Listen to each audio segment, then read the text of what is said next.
گوجری زبان میں اپڈیٹ سنیے۔ بھارت کے زیر تسلط جموں کشمیر میں بے گناہ نوجوانانہ جعلی مقابلہ میں بے دردی کے نال قتل کرنے کو سلسلہ بدستور جاری ہے۔ ایک اور تازہ ترین واقعہ میں بھارتی غاصب فوج نے بارامولہ کا علاقہ پٹن میں 2 اور بے تقسیر نوجوانانہ ایک جعلی مقابلہ میں شہید کر دیتو ہے۔ اس طرح ستمبر کا مہینہ میں بے گناہ کشمیریوں کی شہادت 14 تک جا پہنچی ہے۔ اگر جنوری 1989 تو 30 ستمبر 2022 تک کا اعداد و شمار کو جائزہ لائے جائے تو کشمیر میں بے گناہ لوگوں کی شہادتوں کی تعداد 96,128 تک جا پہنچی ہے۔ فسطائی مودی حکومت ایک منظم طریقہ نال بے گناہ کشمیری نوجوانانہ ماورائے عدالت قتل کے ذریعہ نشانوں بنانے کا غلیظ مشن پر گامزن ہے۔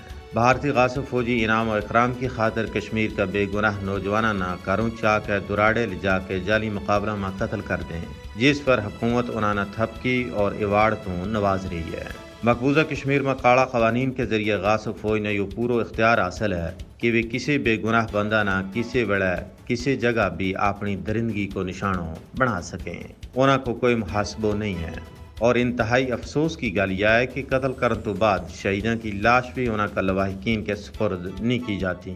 امشی پورہ، لاوے پورہ اور نادی ہل رفیع آباد کی مثال پوری دنیا کے سامنے ہے۔ کشمیری نوجوانانہ ماورائے عدالت قتل اور انہاں کی لاش واپس کرنے تو انکار بھارتی فوج کا دیوالیہ پن کو بین ثبوت ہے۔ ماورائے عدالت قتل کو سہارا لے کے بھارتی فوجی کشمیری نوجوانوں کا عزم و ہمت نہ توڑنا چاہیں، لیکن یہ بھارتی حکومت اور غاصب فوج کی خام خیالی ہے۔ کشمیری عوام چٹان کی طرح اپنا مشن پر قائم ہے۔ اس طرح کا غلیظ منصوبہ انہوں نے کسی بھی صورت میں اپنا مشن تو دستبردار نہیں کر سکتا۔